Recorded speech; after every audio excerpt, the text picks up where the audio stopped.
Tonight we will discover the story of the Middle Ages' most tragic hero. Once there were sounds of armor echoing on the walls of Jerusalem, a white cross waving in the desert wind, and the epic struggle of a young king dancing with death. King Baldwin IV, not just a ruler, but a timeless soul who triumphed over disease, death, and enemies, finding greatness in pain. Before we begin, don't forget to support us by liking our content and subscribing to the channel. Also share your location and current time with us. Sometimes our stories can take you to the stone corridors of Crusader castles. Sometimes they can make us witness the last breath of a knight, lost under the desert sun of the Holy Land. Now let's dim the lights, open the window slightly for a light incense scent, and tonight, let's witness together Baldwin's unforgettable struggle. In 1161, under the shadow of Jerusalem's golden domes, in the marble corridors of the royal palace, a child's birth cries were echoing.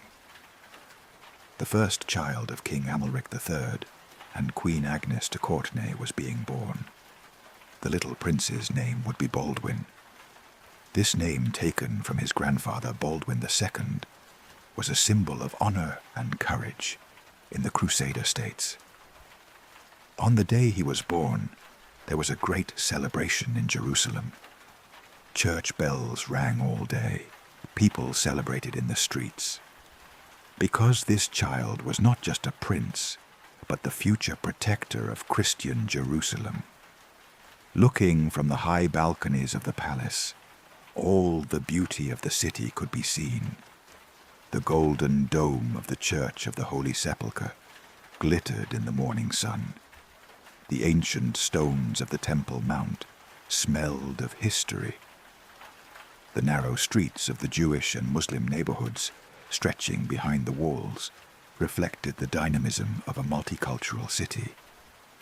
Baldwin's childhood passed during the most complex political period of the Middle Ages. The kingdom of Jerusalem was besieged from all sides. From the north, the powerful Muslim emirates of Aleppo and Damascus. From the south, Egypt, which was becoming more organized every day. And from the east, the growing shadow of Saladin Ayyubi, who was still young but rising rapidly with his intelligence and determination. Little Baldwin grew up right in the middle of this constantly tense, war-scented atmosphere. He received his first education from the palace's most distinguished teachers. Latin lessons started early in the morning, followed by Greek and Arabic. It was essential for a prince living in Jerusalem to speak these three languages fluently. Because the city was not only Christian, but also a cosmopolitan center with a dense Muslim and Jewish population. In addition, history, theology, philosophy lessons were also indispensable parts of his daily program. But his favorite and eagerly awaited lessons were related to the art of war, sword use, horse riding, military strategy, castle defense techniques. His eyes sparkled in these lessons. He listened carefully to every word of his teachers. When he was 9 years old, he experienced a major change. His father, King Amalric, sent him to the most prestigious educational institution in Jerusalem, the cathedral school run by William of Tyre. William was not just an ordinary educator, but also one of the greatest historians, philosophers, and diplomats of the period. In his class, Baldwin was educated together with other noble children. Here, he formed friendships, experienced rivalries, developed leadership qualities. He was especially successful in physical activities. He was superior to his peers in running, wrestling, sword practice. Other children watched him with admiration and respect, both for his natural talents and for being a prince. When he was 10 years old, he experienced the first serious health problem that would change his life. While playing with his friends, he fell and got a deep wound on his left arm. Under normal circumstances, this wound that should have healed in a few weeks did not close for an unexpectedly long time. Even more worrying was that Baldwin seemed not to feel the pain of the wound at all. This situation greatly alarmed the palace physicians. William of Tyre wrote those critical days in his memoirs as follows. While other children cried in pain even when they got a small scratch, Baldwin seemed to feel nothing from his deep wound. It was as if that part of his body was completely numb, severed its connection with the outside world. This was the first unnamed symptom of the terrible disease. As months passed, the symptoms became more pronounced and frightening. There was loss of sensation in Baldwin's left hand. His fingers were gradually not moving, as if they were made of wax rather than bones. Palace physicians tried various treatments in panic, but none of them worked. Herbal teas, bloodletting, hot oil massages, prayer ceremonies. Nothing could stop the progression of the disease. Finally, the diagnosis that everyone feared, but did not dare to utter, was officially made: leprosy. This diagnosis meant not only the beginning of disaster for Baldwin, but for the entire kingdom of Jerusalem. Leprosy was considered God's curse in that period. A leper would be completely excluded from society. Their family would feel shame. They would be condemned to social death. For a prince, this meant immediately abdicating the throne, being excluded from the royal family, perhaps even being confined to a monastery. But King Amalric acted differently from most fathers and made a historic decision. Instead of hiding, concealing, or distancing his son, he decided to fight together with him. This terrible disease affects only Baldwin's body, not his soul, character, or intelligence, he said with determination. He is still my only son, and by God's decree my future king. This decision was incredibly brave for that time, but also extremely risky. Noble families would avoid marrying their daughters to Baldwin. Rival political groups would use this situation as an excuse at every opportunity. Even enemy states would make this weakness propaganda material. But Amalric was determined. He would claim his son to the end. William of Tyre conveyed how Baldwin received this life-changing news with these impressive words. The young prince received this terrible diagnosis with great calm and maturity. He only asked, "Will this disease prevent me from becoming king?" When he was told, "No, it will not prevent," a slight smile appeared on his face, and he said, "Then let us continue my education." This answer showed the unshakable willpower in his character at an early age. After 12 years old, Baldwin's education became even more intense and diverse. Not only classical academic lessons, but also the arts of kingship began to be learned. Diplomacy, state administration, tax system, economy, military strategy, law. Despite the disease progressing day by day, his mind was becoming sharper every day. His learning capacity was increasing. It was as if the loss in his body was causing the concentration of his spiritual and mental powers. The progression of the disease was merciless and unstoppable. His left hand completely lost its function. His fingers curled and remained motionless. The first white lesions began to appear on his face. Blurriness occurred in his left eye. But Baldwin was determined to ignore these physical changes. He continued his training, trying to perfect using the sword with his right hand. The loss on the left had made his right hand even stronger. At 14 years old, his father died from a sudden illness. In 1174, the unexpected death of King Amalric plunged the Kingdom of Jerusalem into a major political and military crisis.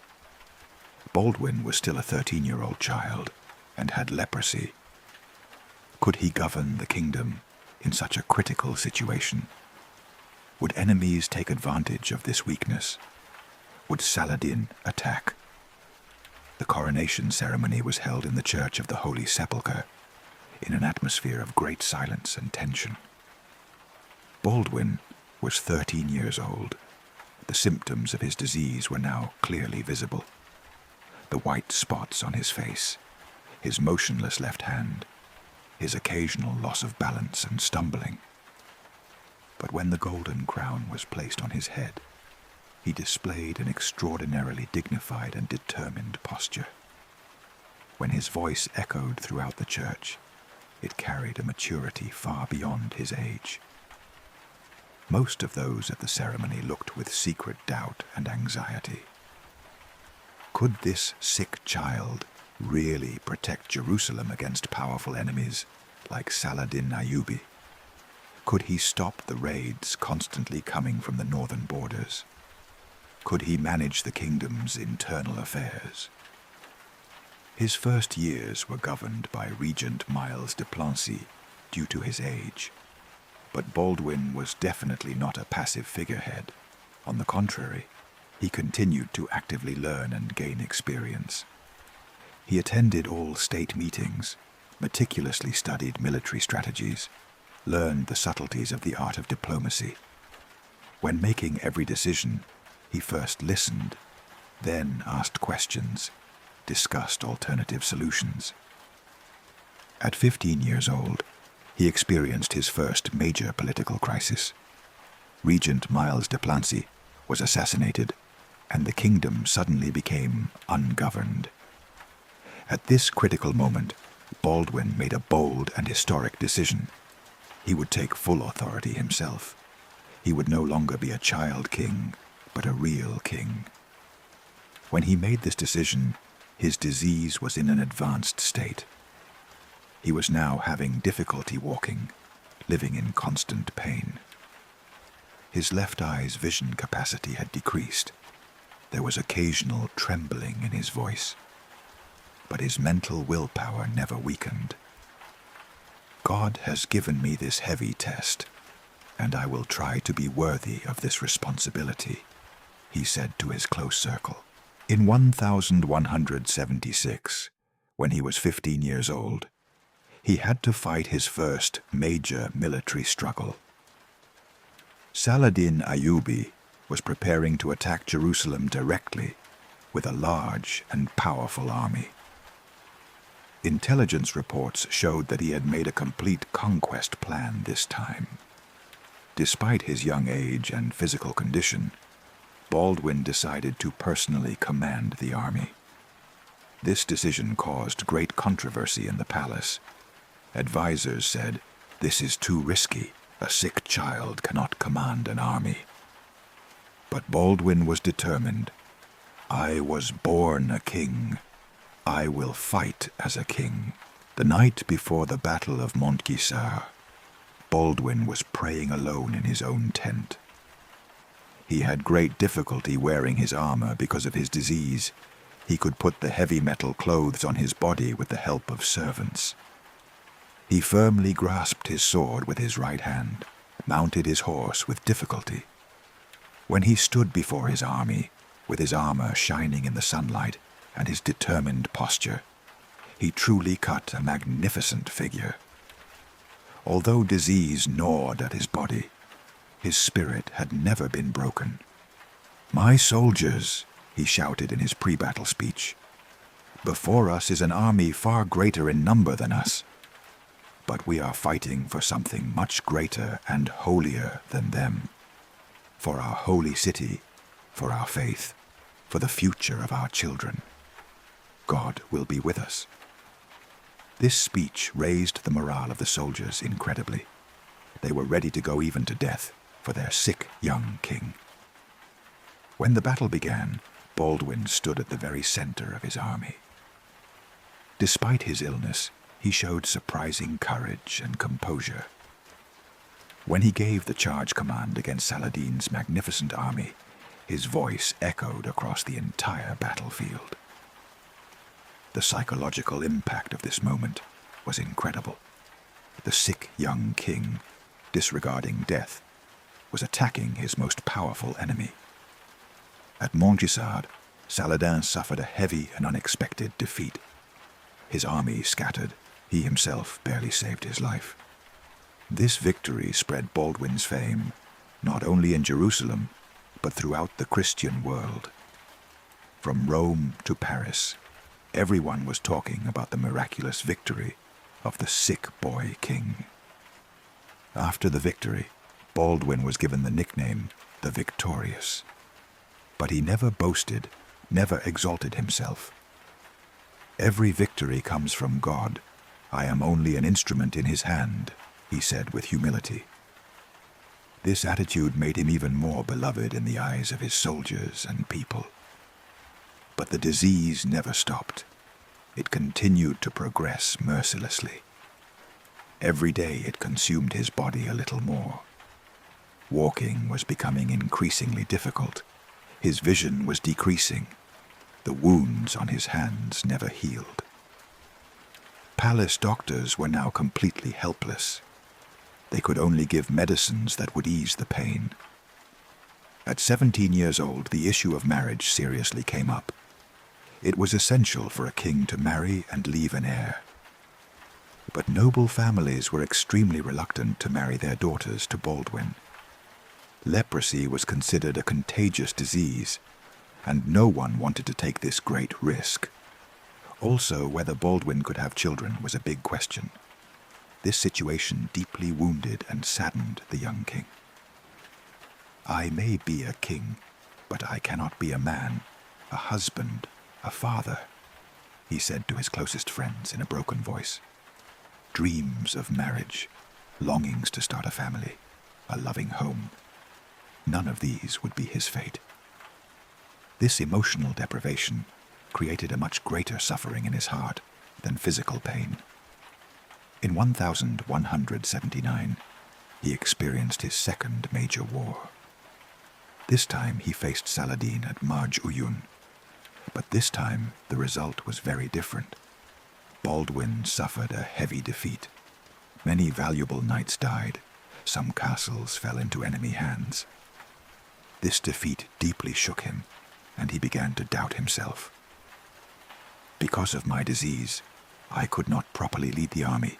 The blood of soldiers is on my hands," he said in guilt. But the truth was not this. Saladin had prepared very well for this battle, had numerical superiority. His strategy was superior.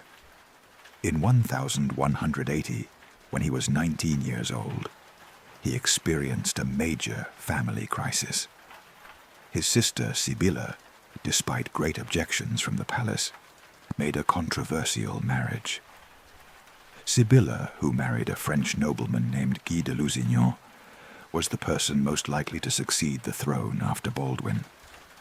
But Guy was a weak, inexperienced personality, lost in palace intrigues.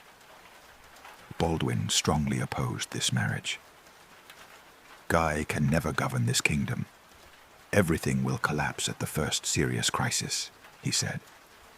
But the marriage had already happened, and there was no turning back. This situation created great tension in the palace. Baldwin now began to have serious problems, even with his closest family members. In 1182, the disease entered its terrible final stage.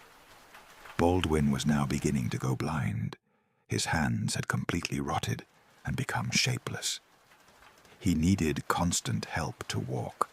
Sometimes he lost consciousness. But his mind was still clear. His willpower had never been broken. His determination to govern the country continued. In this critical situation, Baldwin's decision surprised and amazed everyone.